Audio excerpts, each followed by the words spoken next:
예배하는 복된 주일입니다. 함께 하나님을 예배하며 사랑과 축복이 넘치는 하루가 되셨으면 좋겠습니다. 사도행전을 차례대로 살펴보고 있습니다. 오늘 함께 생각해 볼 본문의 말씀은 사도 바울의 제2차 선교 여행의 첫 번째 일정 가운데 일어났던 사건입니다. 바울과 바나바는 수리아 지역의 안디옥 교회에서 최초의 선교사로 파송을 받아서 47년부터 49년까지 약 2년간에 걸친 1차 선교 여행을 마치고 파송을 받았던 수리아 안디옥 교회로 돌아왔습니다. 그리고 때마침 안디옥 교회에서 일어난 할례와 구원에 대한 문제를 정리하고 1차 선교 여행을 마치고 돌아온 지 약 2년 만에 바울과 바나바는 다시 2차 선교 여행을 떠나기로 계획을 세웁니다. 2차 선교 여행의 목적은 1차 선교 여행 때 복음을 전했던 각 도시로 다시 가서 기독교 신자가 된 사람들을 돌아보기 위한 것이었습니다. 그러나 마가와 동행하는 문제를 두고 바울과 바나바 두 사람은 심하게 다투었고 결국은 헤어져서 각각 선교 여행을 떠나게 됩니다. 바울은 신라와 함께 육로를 통해서 1차 선교 여행 때 복음을 전했던 여정의 역순으로 각 도시를 돌아보게 됩니다. 그래서 2차 선교 여행의 첫 번째 여정은 1차 선교 여행 때 마지막으로 방문했던 더베와 루스드라였습니다. 사도 바울은 그 첫 번째 방문지였던 루스드라에서 그가 훗날에 자신의 아들처럼 생각했던 디모데라는 사람을 만나게 됩니다. 디모데는 자신이 살고 있던 루스드라 교회의 성도들은 물론이고 약 30km가 떨어진 이고니온 교회의 성도들에게서까지 칭찬을 받을 정도로 신실한 믿음을 가지고 있었습니다. 유대인 어머니와 헬라인 아버지 사이에서 태어난 혼혈인이었던 디모데는 외할머니와 어머니로부터 신실한 유대교 신앙을 물려받았는데 사도 바울이 1차 선교 여행을 하면서 루스드라에서 복음을 전했을 때 외할머니와 어머니가 기독교 신앙을 받아들였고 그들로부터 디모데도 기독교 신앙을 받아들여서 많은 성도들에게 인정을 받을 만한 신실한 믿음을 가지게 되었던 것입니다.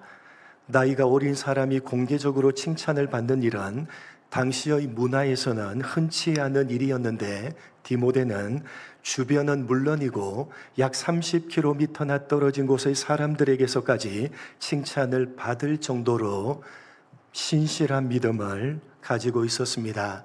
그래서 사도 바울은 디모데를 2차 선교 여행의 일원으로 받아들이고 그를 데리고 선교 여행을 떠나게 됩니다.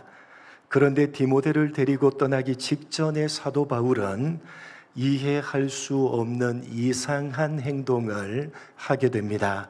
본문 3절입니다. 같이 읽어보겠습니다. 시작.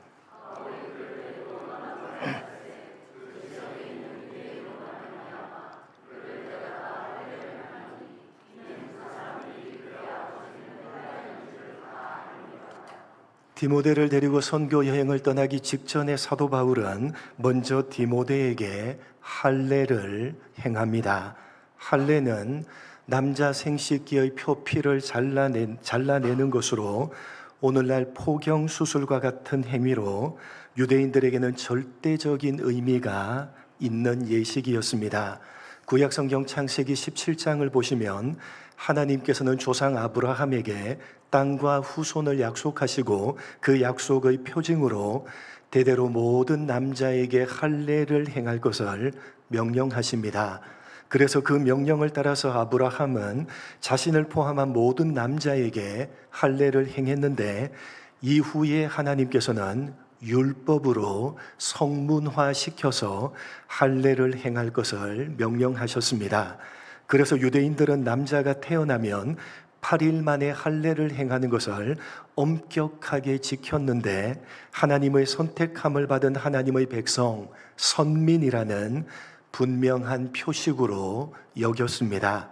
그런 까닭의 할례는 유대인들에게는 반드시 지켜야만 했던 절대적인 예식이었고, 구약 시대는 물론이고 사도행전의 기록 당시에도 여전히 할례는 유대인들에게 절대적인 것으로 행해지고 있었습니다. 사실 할례는 그림자요 예표로 실체이신 예수님이 오심으로 폐기가 된 것인데, 유대인들은 절대적인 것으로 생각을 했습니다. 바로 그런 배경에서 앞에 나오는 사도행전 15장에 기록되어져 있는 구원에 대한 논쟁이 발생한 것입니다. 기독교 복음은 처음에는 유대인들을 중심으로 전파되어져 갔습니다. 사도들이 모두 유대인들이었기 때문에 이방인들에게는 복음을 전하기를 꺼려했고, 그래서 복음은 유대인들을 중심으로 전파되었습니다. 그렇게 유대인들을 중심으로 전파되었기 때문에 초대 예루살렘 교회에서 할례는 아무런 문제가 되지 않았습니다. 모두가 할례를 받은 유대인들이었기 때문입니다. 그러다가 유대인들로 구성된 초대 예루살렘 교회에 대대적인 핍박이 일어나서 성도들이 여러 지역으로 흩어지면서 이방인들에게도 복음을 전하기 시작했고, 최초로 이방인들을 중심으로 하는 안디옥 교회가 세워지게 됩니다. 그러자 먼저 기독교 신앙을 받아들였던 유대인 기독교인들 가운데 일부가 이방인들을 중심으로 하는 안디옥 교회로 와서 구원을 받으려면 예수를 믿는 것만으로는 불충분하고 할례도 받아야 한다고 가르쳤고, 치열한 논쟁 끝에 예루살렘 공의회에서 오직 예수를 믿는 믿음으로 구원을 받는다는 구원의 교리를 공식적으로 확정하게 됩니다. 여러분, 우리가 앞에 나오는 15장에서 확인을 했듯이 구원을 받으려면 할례를 행해야 한다는 유대인 기독교인들과 맞서서 그들과 치열한 논쟁을 하고 예루살렘 공의회까지 참석해서 오직 믿음으로 구원을 받는다는 구원의 교리를 공식적으로 확정하는데 가장 앞장을 섰던 사람이 누구였습니까? 사도 바울이었습니다. 그런데 이상하게도 그랬던 바울이 오늘 16장 본문에서는 디모데에게 할례를 행하는 이상한 행동을 하고 있는 것입니다.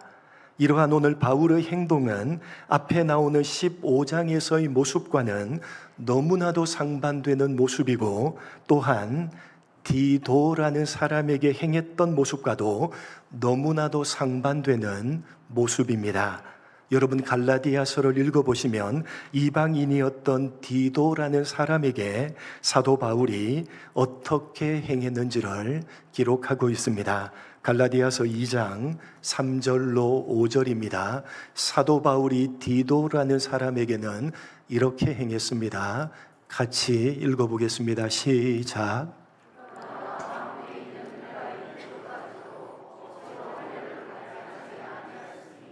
이는 가만히 들어온 거짓 형제들 때문이라. 그들이 가만히 들어온 것은 그리스도 예수 안에서 우리가 가진 자유를 엿보고 우리를 종으로 삼고자 함이로되,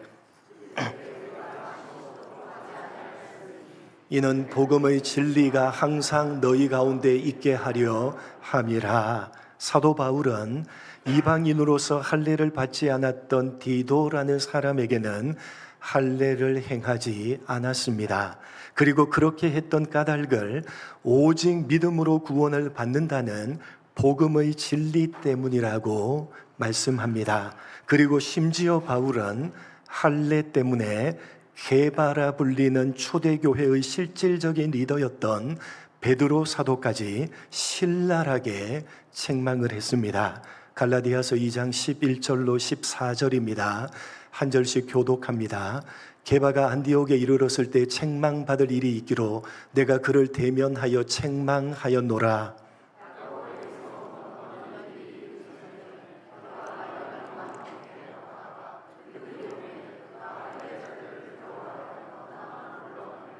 남은 유대인들도 그와 같이 외식함으로 바나바도 그들의 외식에 유혹되었느니라.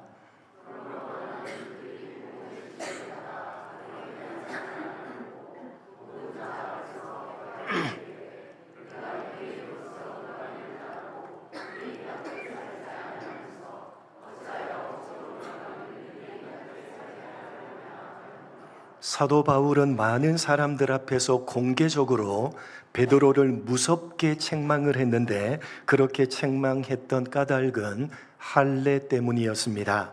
베드로가 할례를 받지 않은 이방인들과 함께 식사를 하고 있었는데 그 자리에 유대인들이 들이닥친 것입니다. 그러자 베드로는 그 유대인들이 할례를 받지 않은 이방인들과 함께 식사를 하고 있는 자신에게 시비를 걸까봐 두려워해서 슬며시 도망을 쳤는데, 그러한 베드로의 모습을 보고 함께 있던 유대인들은 물론이고 심지어 바나바까지도 그 자리에서 도망을 치는 외식을 행하게 됩니다.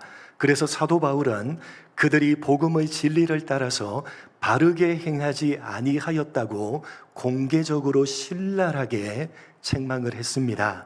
그랬던 바울이 이상하게도 오늘 본문에서는 디모데에게 할례를 행하고 있는 것입니다.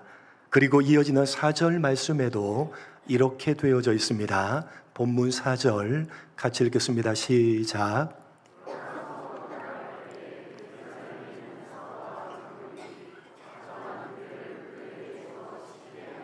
여러분, 디모데에게 할례를 행한 사도 바울은 그와 함께 선교 여행을 했는데 가는 곳마다 무엇을 주어서 지키게 했습니까?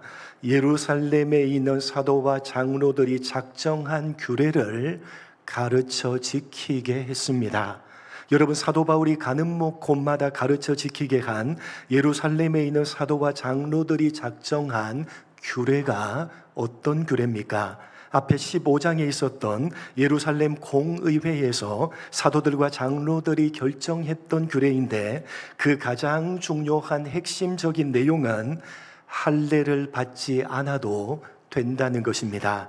오직 예수를 믿는 믿음으로 구원을 받는다는 것이 예루살렘에 있는 사도와 장로들이 작정한 규례였고, 사도 바울은 디모데와 함께 가는 곳마다 그러한 규례를 가르치고 지키게 했습니다. 그런데 이상하게도 사도 바울은 디모데에게는 할례를 행했다는 사실입니다. 도대체 그 까닭이 무엇 때문이냐? 본문 3절을 말씀을 다시 보시면 이렇게 되어져 있습니다. 같이 한번 다시 읽어보겠습니다. 시작.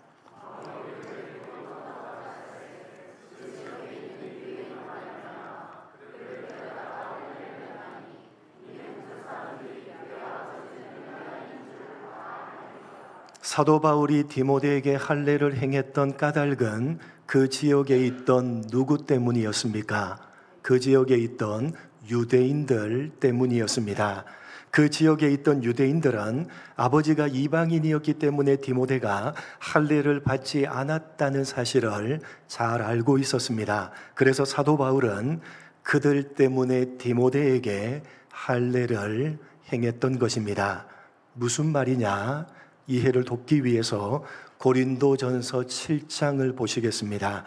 여러분, 고린도전서 7장을 보시면 이방 고린도 교회에 편지를 보내면서 사도 바울은 할례에 대해서 이렇게 분명하게 말씀하고 있습니다. 고린도전서 7장 18절로 20절 한 절씩 교독합니다. 할례자로서 부름을 받은 자가 있느냐? 무할례자가 되지 말며 무할례자로 부르심을 받은 자가 있느냐? 할례를 받지 말라.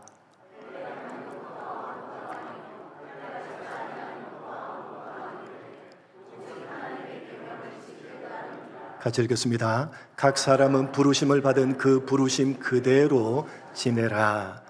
예수를 믿는 믿음을 가진 사람들에게는 할례를 받는 것도 아무것도 아니고 할례를 받지 않는 것도 아무것도 아니라는 것입니다. 왜냐하면 오직 예수를 믿는 믿음으로 구원을 받는다는 기독교 복음을 받아들이고 구원받은 하나님의 백성이 되었기 때문에 할례는 아무런 의미가 없다는 것입니다.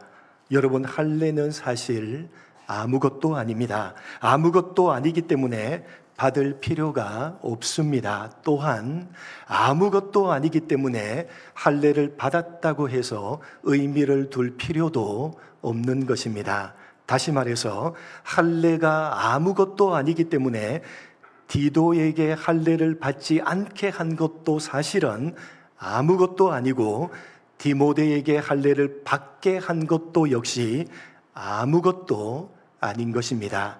의미를 부여할 필요가 없는 것입니다. 아무것도 아니기 때문입니다. 사도 바울은 할례가 아무것도 아니기 때문에 때로는 그 아무것도 아닌 할례를 행하기도 했고, 또 때로는 그 아무것도 아닌 할례를 행하지 않기도 했던 것입니다. 디도에게 할례를 행하지 않았던 것은 당시에 가만히 들어온 거짓 형제들, 즉 구원을 받으려면 예수를 믿는 것만으로는 불충분하고 할례를 받아야 한다고 잘못된 신앙을 가르치는 사람들 때문에 그들의 가르침이 잘못된 거짓된 가르침이라는 사실을 분명하게 하고자 디도에게 할례를 행하지 않았던 것입니다. 그리고 오늘 본문에서 디모데에게 할례를 행했던 까닭은 그 지역에 있던 유대인들, 좀 더 정확하게는 그 지역에 있던 아직 기독교 신앙을 받아들이지 않고 있던 유대인들 때문에 사도 바울이 의도적으로 디모데에게는 할례를 행했던 것입니다. 여러분, 유대인들에게 있어서 할례는 대단히 중요한 것이지만 기독교인들에게는 받아도 되고 받지 않아도 되는 아무것도 아닌 것입니다. 그 아무것도 아닌 할례를 대단히 중요한 것으로 여기고 있는 믿지 않는 유대인들을 위해서 의도적으로 사도 바울이 할례를 행한 것입니다. 이해가 되십니까? 여러분, 할례는 아무것도 아닌, 말하자면 비본질적인 것입니다. 본질적인 것은 예수를 믿는 믿음으로 구원을 받는다는 것입니다. 그 본질적이고 중요한 것을 전파하기 위해서 지금 사도 바울은 2차 선교 여행을 하는 중이고, 그 본질적이고 중요한 일에 디모데를 함께 동참시키고 있는 것입니다. 그래서 사도 바울은 본질적이고 중요한 진리를 아직도 받아들이고 있지 않는 유대인들을 위해서 비본질적이고 아무것도 아닌 할례를 이용한 것입니다. 비본질적이고 아무것도 아닌 할례 때문에 믿지 않는 유대인들의 마음이 닫혀져서 진짜 본질적이고 중요한 기독교 복음을 놓쳐버리지 않도록 하기 위해서 사도 바울은 디모데에게 의도적으로 할례를 행했던 것입니다. 본질적이고 중요한 것을 위해서 비본질적이고 아무것도 아닌 것을 사용한 것입니다. 여러분, 오늘 디모데에게 의도적으로 할례를 행하고 있는 이 사도 바울의 모습에서 우리는 중요한 신앙적인 교훈을 받게 됩니다.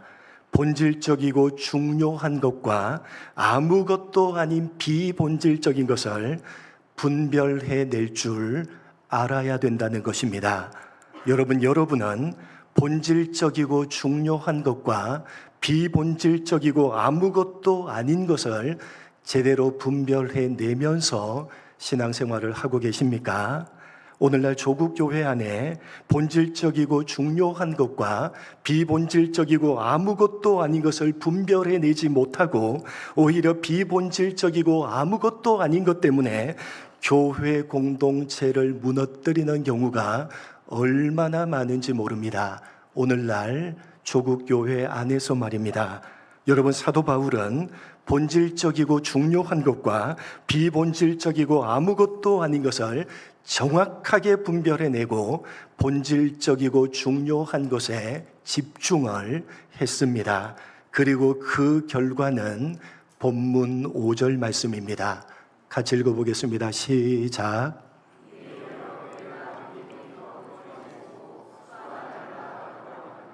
본질적이고 중요한 것에 집중을 했을 때 교회 공동체는 믿음으로 더욱 굳건해졌고 날마다 숫자가 늘어갔습니다. 여러분은 본질적이고 중요한 것들을 붙들고 신앙생활을 하고 계십니까? 아니면 비본질적이고 아무것도 아닌 것을 붙들고 신앙생활을 하고 계십니까? 여러분, 본질적이고 중요한 것들을 붙들게 되면 오늘 본문 5절 말씀처럼 교회 공동체가 더욱 굳게 세워지게 되는 법입니다. 여러분, 본질적이고 중요한 것들을 붙들게 되면 교회 공동체가 더욱 굳게 세워지는 법입니다.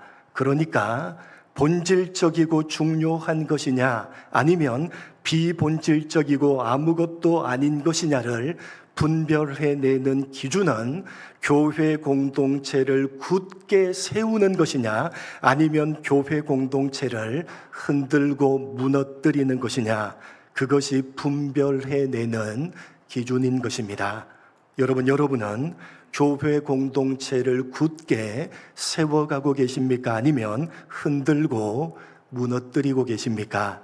여러분이 말하고 행동하는 그 모든 것들은 교회 공동체를 굳게 세워가는 말과 행동이십니까? 아니면 교회 공동체를 흔들고 무너뜨리는 말과 행동이십니까?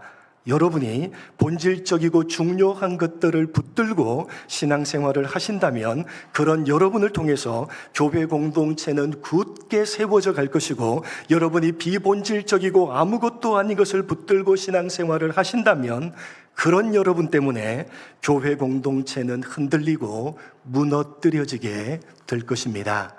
여러분, 교회 공동체를 굳게 든든하게 세워가시기 바랍니다. 여러분의 말과 행동을 통해서 여러분이 속해 있는 이곳 교회 공동체를 굳게 든든하게 세워가시기 바랍니다. 비본질적이고 아무것도 아닌 것에 목숨을 걸지 마시고 본질적이고 중요한 것에 목숨을 거시기 바랍니다.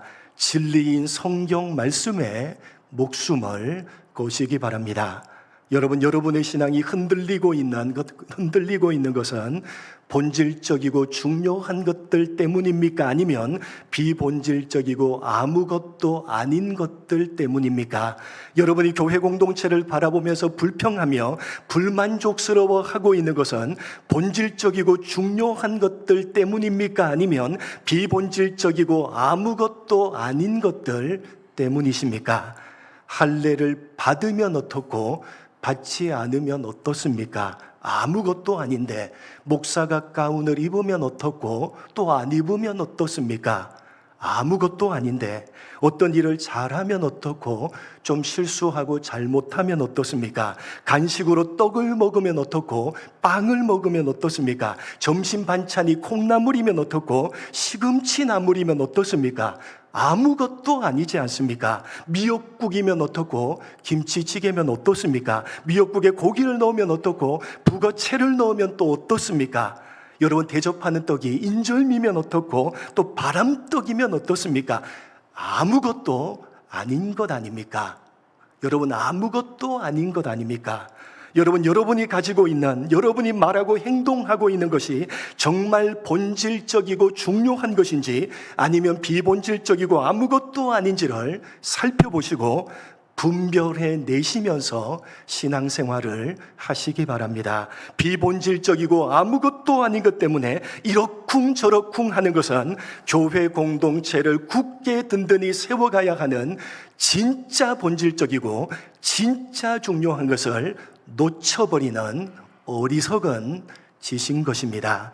여러분, 기독교 신앙에 있어서 또한 교회 공동체에 있어서 본질적이고 중요한 것은 기독교 진리를 담고 있는 성경 말씀입니다.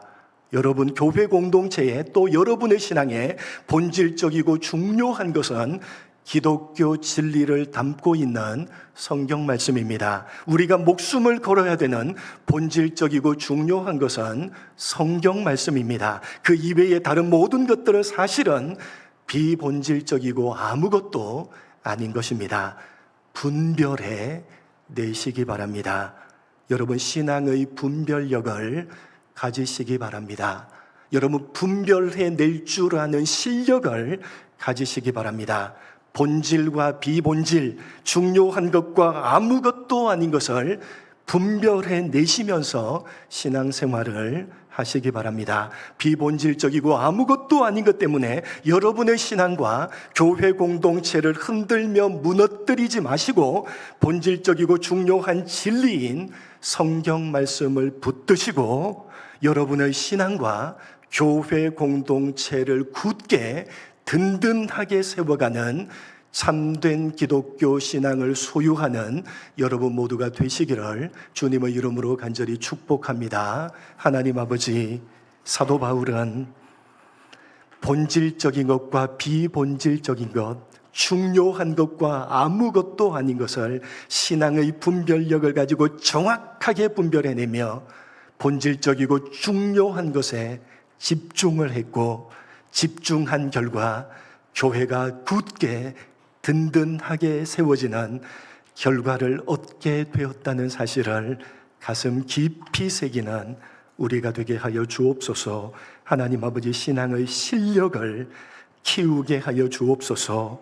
본질적인 것과 비본질적인 것, 중요한 것과 아무것도 아닌 것을 분별해 낼 줄 아는 분별력을 가지게 하시고 분별해 내며 신앙생활하는 우리가 되게 하여 주옵소서.